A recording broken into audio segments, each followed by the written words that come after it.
Era uno de esos días que se graban en la memoria, un amanecer que desgarraba la quietud del valle de Copper Creek con la promesa de nieve y un dolor que parecía antiguo.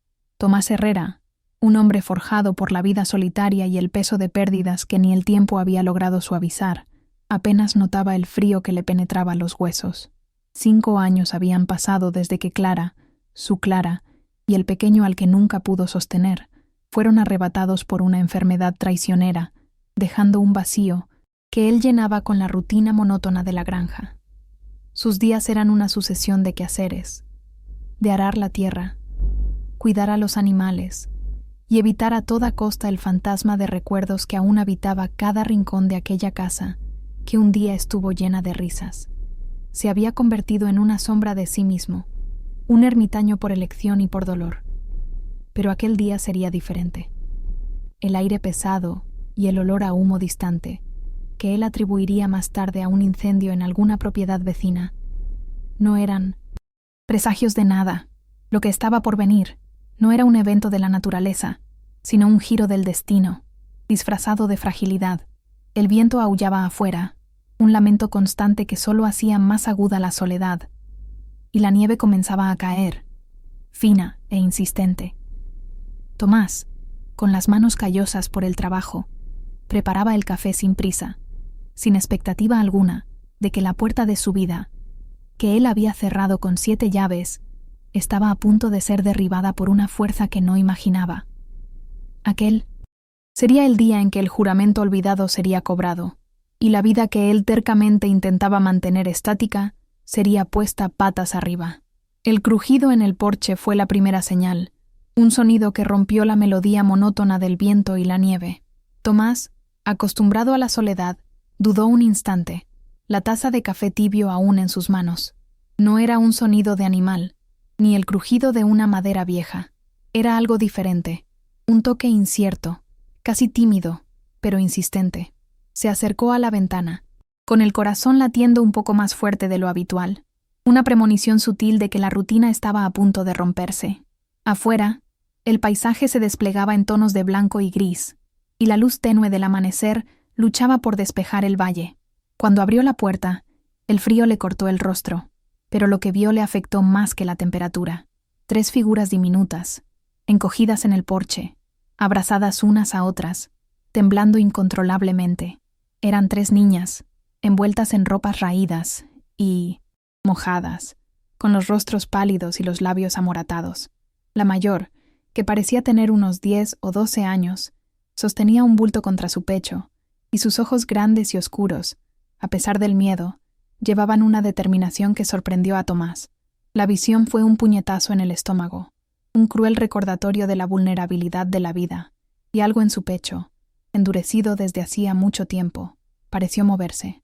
La niña mayor, a quien luego supo que se llamaba Alma, tomó la iniciativa, la voz entrecortada por el frío y el llanto contenido.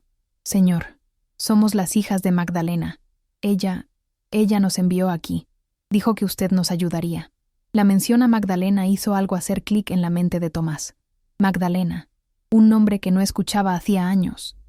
Una amiga querida de Clara, y un breve, casi imperceptible, capítulo en su propia vida antes de la llegada de su esposa. El corazón de Tomás se encogió. Conocía a Magdalena, y sabía que ella no enviaría a sus hijas a nadie, a menos que la situación fuera de desesperación absoluta. La más pequeña de las 3, una criaturita de ojos grandes y cabello enredado, que luego se revelaría como Ruth, comenzó a toser, un sonido seco y aterrador que delataba el agotamiento y el frío extremo. La otra, Lía, de unos 7 u 8 años, mantenía los ojos fijos en Tomás, una mezcla de miedo y observación, como si intentara descifrar si él era una amenaza o la salvación. Tomás sintió el ardor en los ojos, una sensación que hacía mucho no experimentaba. No era solo el dolor de las pérdidas pasadas, sino una angustia por aquellas vidas tan frágiles en su puerta. No podía simplemente cerrarla. Tomás se agachó, ignorando el frío que le subía por los pies descalzos dentro de las viejas botas. «Entren. Ahora». Su voz salió más ronca de lo que pretendía, un eco de la falta de uso. Abrió espacio, y las niñas, como pequeños gorriones asustados, se deslizaron dentro de la casa, el olor a nieve y a humo de leña pegado a sus ropas.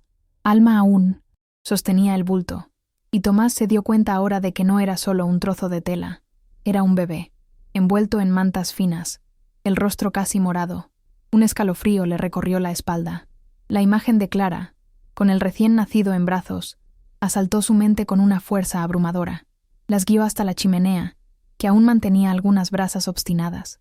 Rápidamente, echó más leña, observando cómo las llamas crecían y proyectaban un brillo cálido sobre los rostros helados de las niñas. «Quítense esas ropas mojadas. Hay unas mantas allí», dijo, señalando un baúl viejo. Lía y Ruth temblaban tanto que apenas podían desabrocharse los abrigos.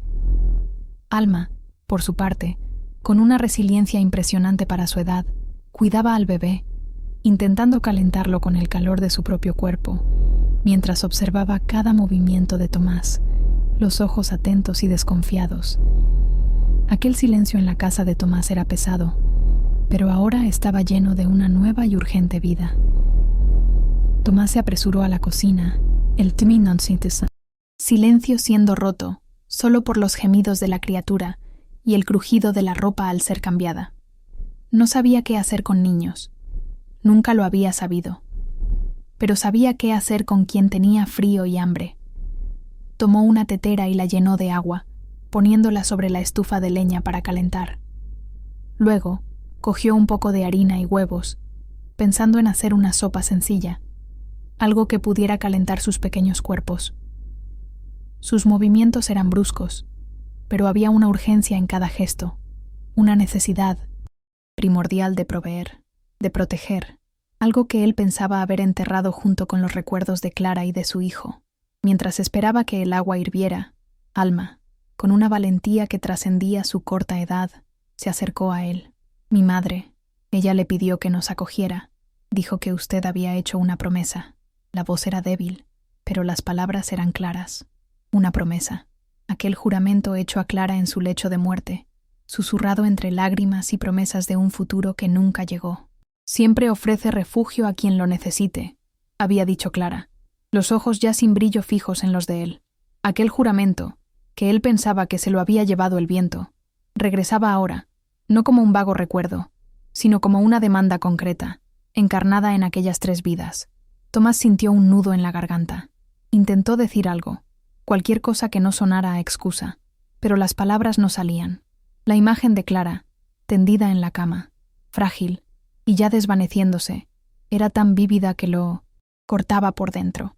Había prometido, sí, le había prometido que jamás cerraría la puerta a alguien que lo necesitara, que seguiría siendo el hombre de gran corazón que ella amaba, pero el dolor lo había transformado, lo había encogido en sí mismo, y aquella promesa parecía una carga imposible de llevar ahora ante aquellas 3 pequeñas criaturas.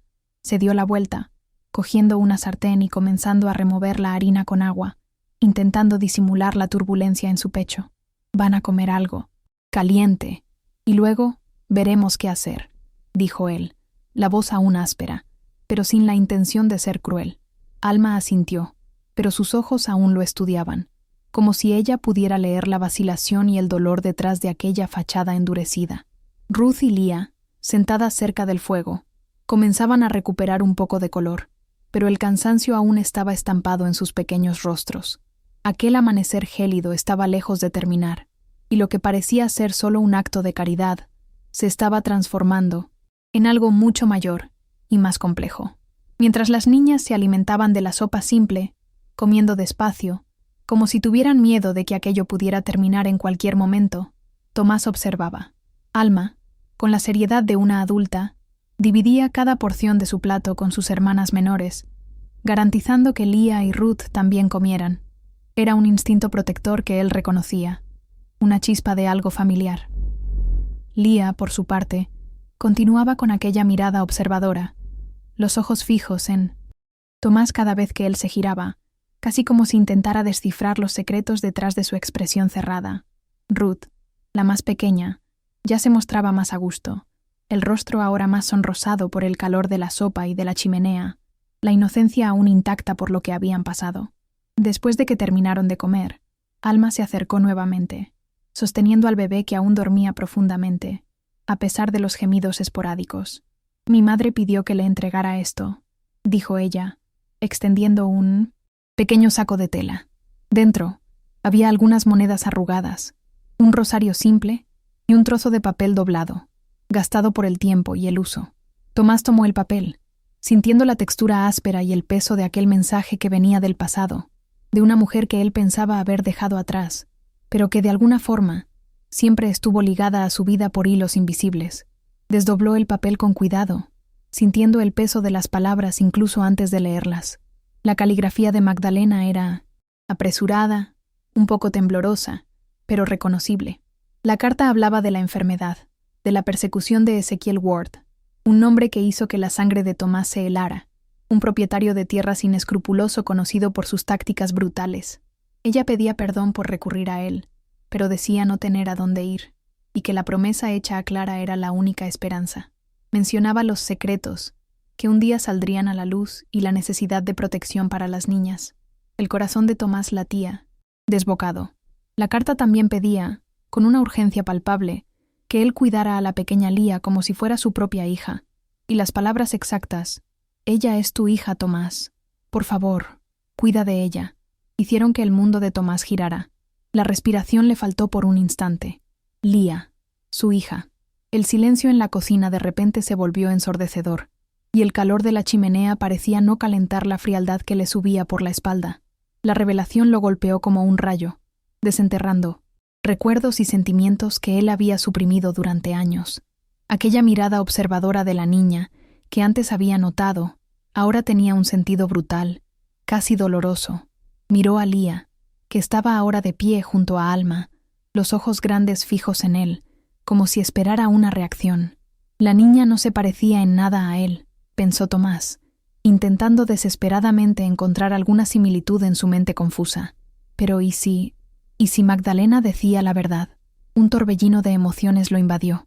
Conmoción, negación, una punzada de culpa por algo que él ni siquiera sabía que existía. La promesa a Clara, de acoger a quien lo necesitara, acababa de volverse infinitamente más compleja, ligada ahora a un lazo de sangre inesperado. Tomás arrugó la carta en la mano, el ruido del papel delatando su agitación interna. Aquella noticia sacudía los cimientos de su existencia solitaria. Se había cerrado al mundo, a la vida, y ahora la vida lo invadía de forma brutal e innegable. No era solo un pedido de refugio, sino la revelación de una paternidad que él jamás imaginó tener, un vínculo con una parte de su pasado que él preferiría haber mantenido enterrada. El llanto del bebé en la habitación de al lado parecía un cruel recordatorio de lo que él había perdido, y ahora, de lo que quizás había ganado de forma tan inesperada. Respiró hondo, intentando calmar la tormenta dentro de sí. La lógica, el pragmatismo del granjero, comenzó a imponerse a la torrente de emociones. Aquel momento no era sobre él, sobre su dolor o sobre sus miedos. Era sobre las niñas, sobre la promesa, sobre la vida que llamaba a su puerta exigiendo atención. Necesitaba pensar con claridad. Primero, asegurar que estuvieran a salvo. Después, entender la dimensión del problema con Ezequiel Ward, aquel hombre que Magdalena temía tanto como para enviar a sus hijas a un hombre recluido al final del valle. Tomás se recompuso, o al menos intentó aparentar eso.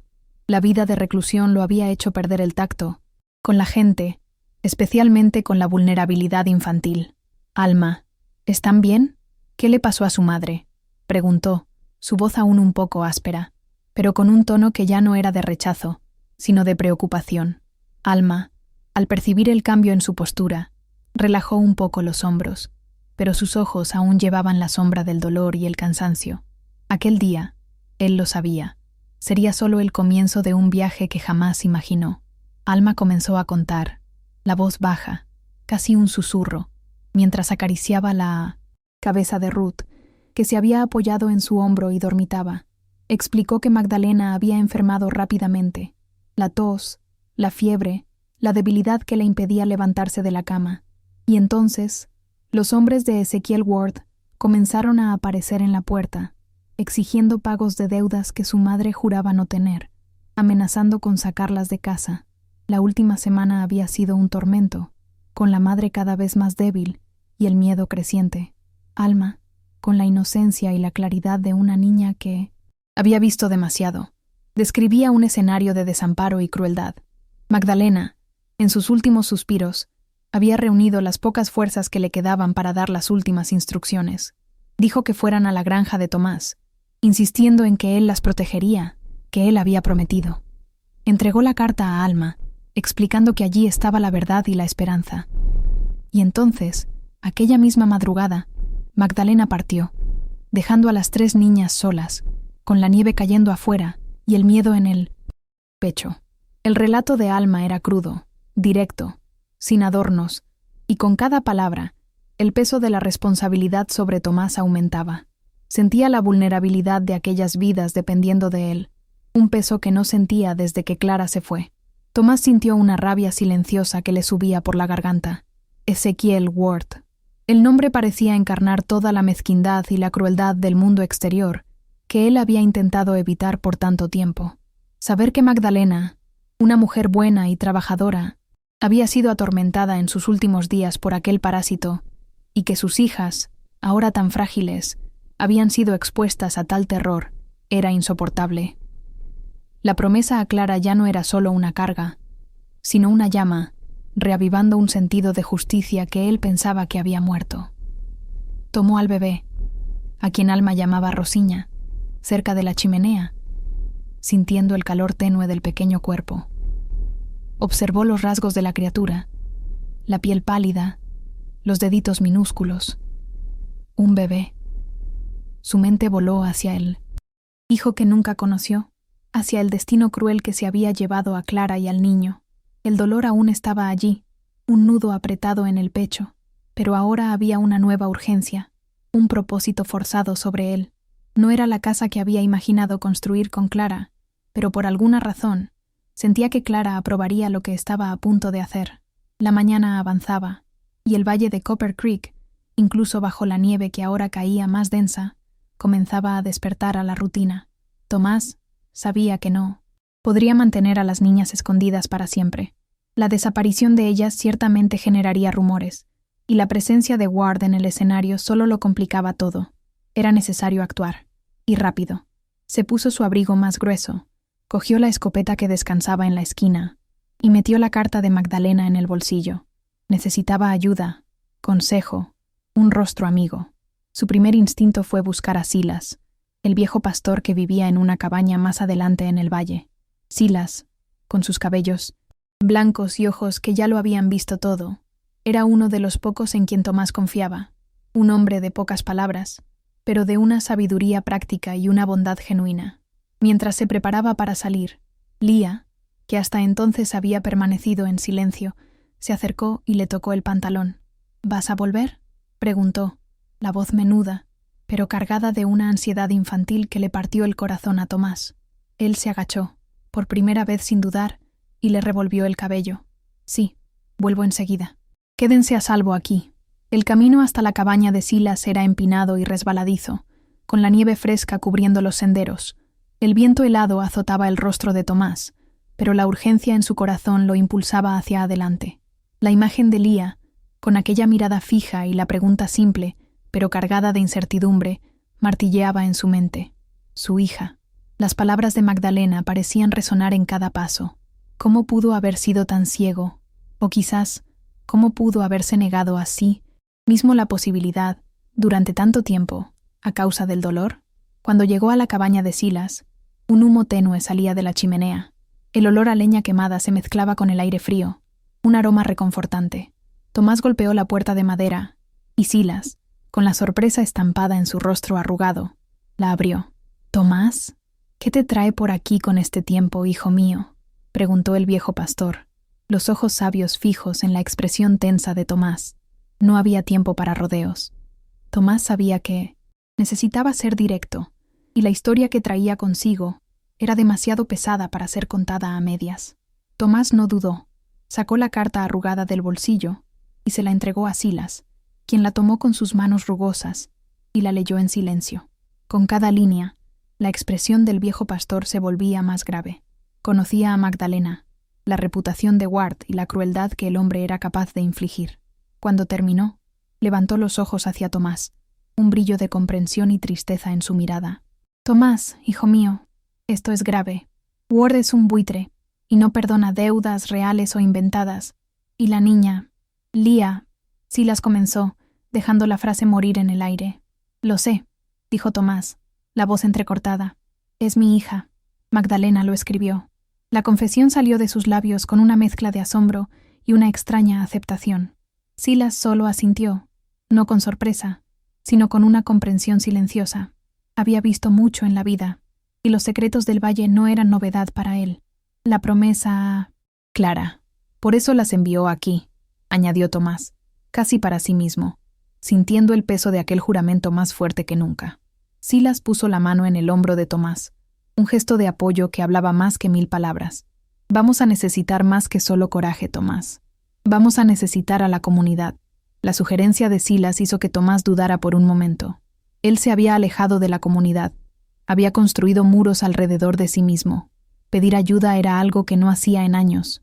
Pero Silas tenía razón. Ward era demasiado poderoso para ser enfrentado solo. ¿Quién?, preguntó Tomás, la voz un poco más baja. Silas, con una mirada perspicaz, respondió. Dorotea. Ella sabe la verdad sobre muchas cosas, y los niños la adoran. Y Fernández, él tiene el telégrafo. Las informaciones son cruciales ahora. Tomás asintió.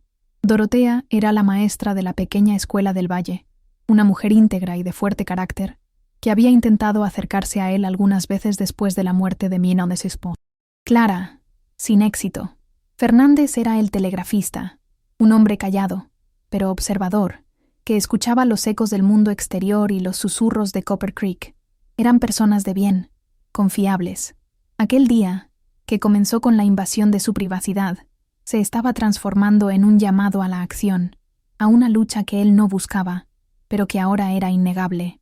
Tomás dejó la cabaña de Silas con un plan en mente, aunque el frío y la nieve parecían querer frenar sus pasos. El silencio de aquel valle, que antes era su refugio, ahora parecía amplificar la urgencia de la situación. Él pensaba en Dorotea, en la forma en que ella siempre trataba a los niños con una paciencia infinita, y en Fernández, un hombre de pocas palabras, pero de una perspicacia notable, capaz de desentrañar las entrelíneas de las noticias que pasaban por el telégrafo. La comunidad de Copper Creek era pequeña, pero era todo lo que tenían. La casa de la profesora Dorotea quedaba en la pequeña villa que servía de centro para el valle. Las ventanas encendidas indicaban que ella ya estaba de pie, preparándose para el día, a pesar de la nieve. Tomás dudó en la puerta por un instante. La incomodidad de pedir ayuda pesaba sobre él, pero la imagen de las niñas, encogidas cerca de su chimenea, y la certeza de que Leah era su hija, le dieron el coraje necesario. Golpeó con firmeza, y la puerta se abrió para revelar el rostro sorprendido de Dorotea, los lentes resbalando un poco por su nariz. «¿Tomás? ¿Ha pasado algo?», preguntó Dorotea, la voz cargada de preocupación al ver la expresión sombría en el rostro del granjero. Él no dudó. Le contó todo: la llegada de las niñas, la carta de Magdalena, la impactante revelación sobre Leah y las amenazas de Ezequiel Ward. Dorotea escuchó en silencio, los ojos muy abiertos, la mano llevada a la boca en un gesto de asombro. La noticia de la paternidad de Leah y la crueldad de Ward eran un golpe para la paz aparente del valle. Ella conocía a Magdalena, un alma gentil, y la idea de sus hijas desamparadas la afectó profundamente. Cuando Tomás terminó, Dorotea se quitó los lentes y los limpió con un pañuelo, la mente ya trabajando en cómo ayudar. Ward es un monstruo. Siempre supe que haría algo así, pero no podemos dejar que se lleve a las niñas. Y Leah, Tomás, esto es un regalo y una responsabilidad, dijo ella, la voz firme, pero con un toque de compasión. Prometió que haría lo que pudiera para ayudar, que movilizaría a quien pudiera en la comunidad. Aquel día, para Dorotea, dejó de ser solo otra mañana de escuela y se convirtió en un punto de inflexión, un llamado a la lucha por la justicia y por la protección de las inocentes. Dejando a Dorotea, Tomás siguió hacia la pequeña estación de telégrafo.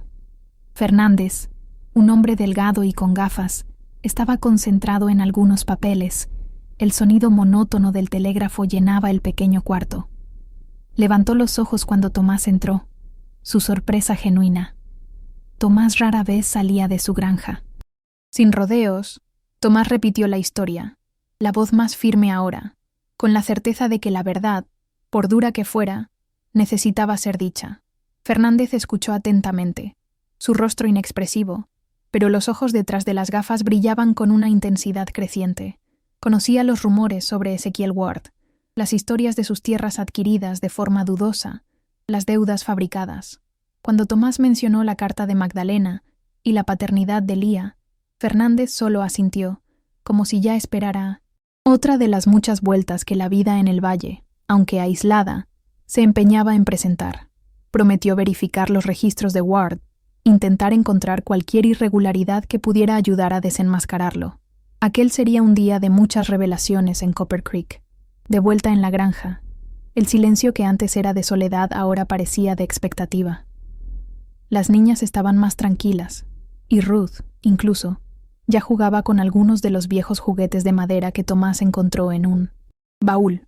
Lía, sin embargo, aún mantenía aquella mirada de escrutinio, pero había una suavización en su expresión cuando sus ojos se cruzaban con los de Tomás. Él se sentó cerca de la chimenea, observándolas, la mente aún intentando procesar toda la información que había recibido en aquel único día: la promesa, la paternidad, la amenaza de Ward, el olor a leña quemándose y el calor reconfortante de la chimenea traían un ligero alivio a la tensión. Alma, con Rosiña acurrucada en sus brazos, se acercó a Tomás.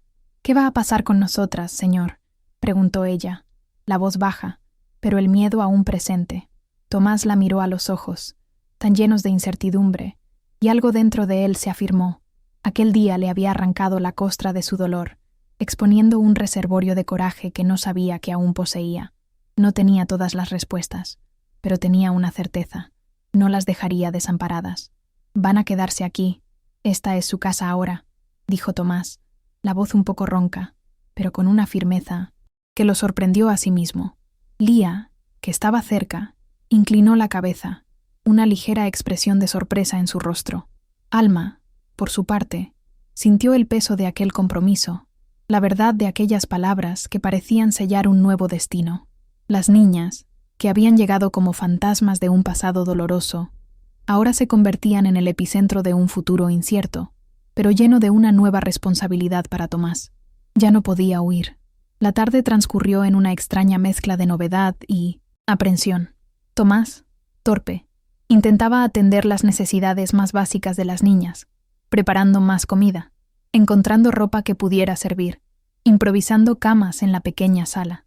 La casa, antes tan silenciosa, ahora resonaba con los sonidos de vida, el llanto de Rosiña, las conversaciones bajas de Alma y Lía, e incluso la risa esporádica de Ruth, que ya se sentía más a gusto y exploraba cada rincón del lugar. Aquel ambiente familiar, que él pensó nunca más tener, comenzaba a restablecerse, de una forma completamente inesperada. En medio de la tarde, un fuerte golpe en la puerta hizo que el corazón de Tomás diera un vuelco. El escalofrío de aprensión fue inevitable. Sería Ward. Tomó la escopeta, la mano firme en el cañón, e hizo una señal a las niñas para que guardaran silencio. La voz del exterior, sin embargo, era la de Silas. Tomás abrió, y el viejo pastor entró, seguido por Dorotea y Fernández. Los tres, rostros marcados por el frío y la seriedad, traían un aire de determinación que calmó un poco la tensión de Tomás. No estaban solos. «Las noticias se esparcen rápido», dijo Silas, los ojos fijos en las niñas, que se encogieron un poco al ver a los recién llegados. Dorotea se adelantó, con una sonrisa amable para ellas. «Hemos venido a ver cómo están las niñas, y Tomás, para planificar. Ward ya se está moviendo». Fernández, por su parte, fue directo al grano. «Encontré algunas cosas. Los registros de deudas de Magdalena con Ward son fraudulentos.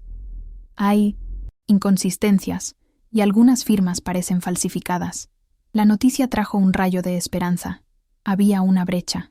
Aquel pequeño grupo de personas, unidas por la preocupación y por un sentido de justicia, se sentó alrededor de la mesa de la cocina de Tomás, la chimenea crepitando al fondo. El plan comenzó a tomar forma. Silas sugirió que algunos de los granjeros más respetados del valle fueran contactados, aquellos que también tenían resentimiento contra las tácticas de Ward. Dorotea se ofreció para hablar con las familias que enviaban a sus hijos a la escuela, exponiendo la verdadera cara del villano. Fernández sería la línea de frente, buscando más evidencias y preparándose para enviar la verdad más allá de los límites del valle, si fuera necesario. Tomás, que había pasado años evitando cualquier tipo de implicación, se encontraba ahora en el centro de una resistencia silenciosa, pero determinada. La presencia de Silas, Dorotea y Fernández, allí en su casa, trayendo no solo apoyo, sino un plan concreto, era un alivio inmenso, un peso que se aliviaba de sus hombros. Sentía la fuerza de la comunidad que, aunque fragmentada por la distancia y la reclusión, aún poseía un corazón latiendo fuerte, listo para defender sus valores. Aquel día estaba redefiniendo no solo su vida, sino la de Copper Creek. Mientras la noche caía sobre el valle, trayendo consigo la promesa de más nieve, la reunión llegó a su fin. Silas, Dorotea y Fernández se despidieron, no sin antes asegurar a Tomás que volverían al día siguiente con más noticias y posiblemente más aliados. El silencio volvió a la casa, pero ahora no era el mismo silencio de antes. Era un silencio lleno de la presencia de las niñas, del crepitar de la chimenea y del eco de las palabras de apoyo y solidaridad. Tomás miró a Lía, que dormía profundamente en el regazo de Alma, el rostro sereno a la luz parpadeante del fuego. Se acercó, y Alma levantó los ojos, un cansancio visible en su expresión infantil, pero también un atisbo de alivio. «Parece tan pequeña», susurró Tomás, más para sí que para ella, observando a la niña. Alma solo asintió, comprendiendo. En ese momento, la ficha pareció caer completamente. Aquel día no solo había cambiado su rutina, había reescrito su destino. Era, de alguna manera, padre de nuevo, y esa nueva paternidad, forzada e inesperada, comenzaba a calentar un lugar en su pecho que él pensaba que estaba congelado para siempre. En aquella noche, la casa de Tomás, que por tantos años había sido un santuario de su dolor solitario, se transformó en un hogar improvisado. Los colchones en el suelo, las mantas remendadas y la luz parpadeante de la chimenea creaban un escenario de calidez que él no experimentaba hacía mucho tiempo. Observó a las 3 niñas durmiendo, cada una en su rincón, la respiración suave llenando el aire. Ruth, acurrucada junto a Alma, parecía un ángel, y Rosiña, en la cuna improvisada al lado del fuego, emitía pequeños suspiros de contento. Pero fue Lía, que dormía sola en un colchón un poco alejado, quien capturó su atención. Él se arrodilló a su lado, observando las facciones serenas de la niña, su hija. Las palabras aún resonaban en su mente. Él pasó la mano, vacilante, por sus cabellos castaños, sintiendo la suavidad de aquel cabello infantil. Ya no había negación, solo una aceptación silenciosa y profunda. Aquel día, que comenzó con la intrusión, había obligado a Tomás a abrir el corazón a una verdad que no sabía que buscaba. Aún de rodillas, Tomás sintió una emoción extraña, una mezcla de tristeza por las pérdidas pasadas y una esperanza casi aterradora por el futuro. No era la familia que había soñado con Clara, pero era una familia, construida con lazos inesperados y la fuerza de una promesa antigua. Se levantó y, con un cuidado que no recordaba haber tenido, le acomodó la manta a Lía. Aquel toque, tan simple, era un hito. Él ya no era solo el granjero recluido. Era un guardián, un padre, un protector. Los días que siguieron fueron de una tensión palpable en el valle, pero también de una movilización sorprendente. Silas, Dorotea y Fernández trabajaron incansablemente. Las inconsistencias en las deudas de Ward fueron expuestas. Los testimonios de otros granjeros que habían sido engañados por él fueron recogidos. La comunidad de Copper Creek, antes tan dispersa, comenzó a unirse, movida no solo por la injusticia contra las niñas, sino también por el deseo de librarse del yugo de Ezekiel Ward. Ward, al ley, percibir la resistencia, intensificó sus amenazas. Intentos de incendio en la granja de Tomás, rumores maliciosos difundidos sobre la reputación de las niñas, e incluso un intento frustrado de llevárselas a la fuerza, con hombres enviados por la noche, marcaron los días que siguieron a aquel amanecer decisivo. Tomás, sin embargo, Ya no era el hombre que se encogía. Él montaba guardia, la escopeta siempre a mano, sus ojos vigilantes y un nuevo sentido de propósito endureciendo su postura. Con cada amenaza, el coraje en su pecho parecía crecer, alimentado por el amor inesperado que brotaba por aquellas niñas. La comunidad respondió con una fuerza sorprendente.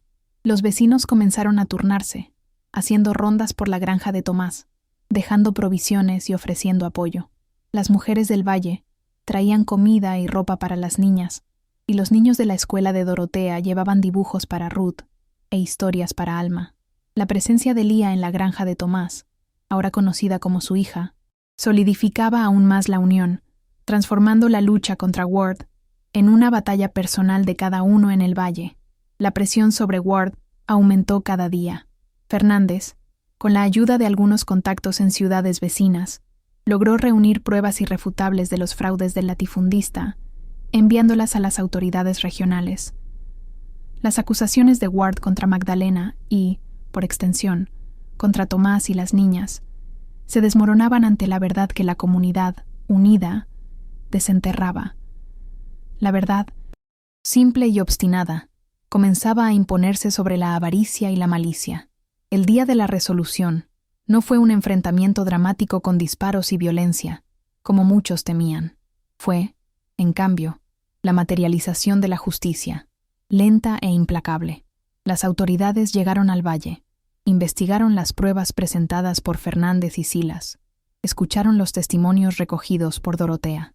Ezequiel Ward fue desenmascarado, sus deudas fraudulentas expuestas, y su intento de tomar las tierras de Tomás fue frustrado. La voz de la comunidad, unida y fuerte, había hablado más alto que el poder de la corrupción. Ezequiel Ward fue forzado a retroceder, su influencia en Copper Creek desmoronándose bajo el peso de la verdad y de la unión de la gente. Partió del valle tan rápidamente como había llegado, dejando atrás un rastro de resentimiento, pero también una lección inolvidable. Aquel día, que comenzó con la inocente llegada de 3 niñas y una revelación dolorosa, terminó con la reafirmación de que la fuerza de una comunidad, cuando unida por valores como la justicia y la compasión, podía superar la más implacable de las tiranías. La granja de Tomás, antes un refugio solitario, se transformó en un hogar vibrante. Él, el hombre recluido, se había convertido en un padre, no solo para Lía, su hija de sangre, sino también para Alma y Ruth. Aquel día de invierno, marcado por la nieve y el dolor, fue el catalizador de una transformación profunda, no solo en Tomás, sino en todo el valle de Copper Creek. El juramento susurrado a Clara, que él pensó haber olvidado, se había cumplido de una forma que él jamás podría haber imaginado. Hasta hoy, en Copper Creek, si preguntas a los mayores sobre el día de la nieve, no hablarán solo del frío o de la cantidad de nieve que cayó. Hablarán de la llegada de las niñas, del coraje de Tomás y de la unión que transformó un valle fragmentado en una familia extendida. Las 3 hermanas crecieron en la granja, cada una encontrando su lugar bajo el cuidado y el amor de Tomás, que redescubrió la alegría de vivir, a pesar de las cicatrices del pasado. Lía, en particular, con el tiempo, desarrolló no solo la determinación de su madre biológica, sino también la quietud y la bondad de Tomás, convirtiéndose en el vínculo visible de aquel día que lo cambió todo. Lo que sucedió en aquellos días de invierno fue más que la derrota de un hombre inescrupuloso. Fue la redefinición de familia, de comunidad y de curación. La granja de Minersen. Tomás, antes un símbolo de aislamiento, se convirtió en un faro de esperanza y resiliencia. El impacto de aquel único día permaneció, grabado en la memoria de todos, un testimonio silencioso de cómo un gesto inesperado de bondad, impulsado por un juramento olvidado, puede remodelar vidas y probar que la verdad y el amor, incluso en sus formas más improbables, siempre encuentran un camino para florecer.